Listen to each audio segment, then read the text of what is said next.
But one person who joins me now is Rosamond Adu Kissy Deborah, who joins me now. Can you just tell me a little bit about how significant this day is for you personally?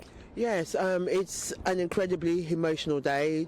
It will be 11 years almost to the day that my late daughter first became ill. And the reason why this is significant, this got brought up a lot in court, and all the experts agreed, so independent experts, that this is the way forward in future when it comes to young people and young people's health. Now, for anyone who's watching who doesn't know the story, Ella, Rosamond's daughter, was 9 years old and died, and is the first person in the UK to have had on her death certificate that pollution was a leading factor in her death. So many years later now, do you think things are changing at all? They are changing, but they're changing slowly. We've now got COVID, which is linked to, again, high air pollution. Still, children continue to die in London, which is a huge worry. I was at Great Ormond Street yesterday, and I saw very, very, very ill children who are breathing unsafe air. So my thoughts are, again, with them for today. But this should hopefully make things better for quite a significant amount of children. Because from what I can remember, Ella was sort of walking to school along the sort of South Circular Road near Lewisham, an area which would now be covered by the ultra-low emission zone. What sort of difference could that have made to her health and other children who have asthma and similar conditions? Yeah, we have a very high asthma rate in London. Ella would have lived if all these initiatives have been in, and that takes a lot of getting used to. But look, I have to think about other children and what I can do to help them. Look, this isn't the be-all and end-all of everything. ULEZ alone isn't going to sort it. We need to walk more, cycle more. There are so many more things that need to be done, but this is a step in the right. We are heading where we should be, and we're going to COP26 next week.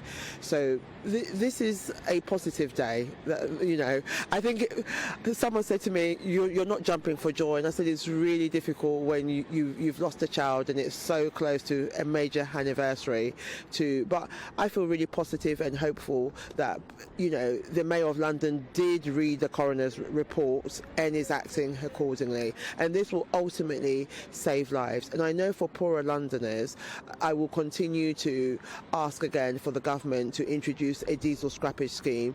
I spoke to the mayor's team. They have got a scrappage scheme, but I don't know how many people that covers. But ultimately, people say the same thing to me all the time. They were encouraged to buy diesel, and now we know how poisonous diesel is. People want to get out of their diesels, and therefore, a bit like the heat pumps, we ask the Chancellor again, as the budget is coming up, if we could kindly look at the motorists and give them some grants towards buying newer and cleaner cars. Yeah, absolutely, because of course some people who bought diesel cars with very good intentions only as near as 6 years ago are now being found that they're not compliant for roads in London, which of course is very frustrating for them. It's incredibly frustrating, but I think I'm coming on the side of people's health.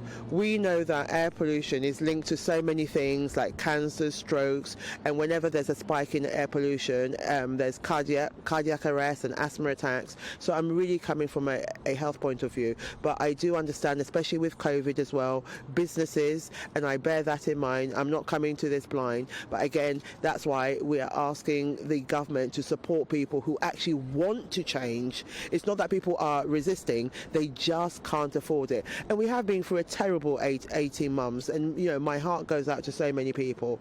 So that's why I'm quite subdued for today, because I am thinking about all those people who are struggling as well. Well, look, thank you so much for speaking to us. I know tomorrow's it's a significant anniversary, because that's the anniversary of the time that Ella really first got ill and you noticed there was a problem. So thank you so much for speaking to us today, because I know this must be for you quite a personal sort of situation. No, thank you for having me, and I've been in the studio before, and you're very kind to me, all of you. But yeah, we will think of her tomorrow when she was climbing those steps in Monument, and I said to you how guilty I feel. There's 333 steps, and back then I thought she just had a cold, and I said, yeah, you can climb it. And as we all know, ultimately what happened to her. But we will definitely be thinking of her for tomorrow, and thank you again for having me.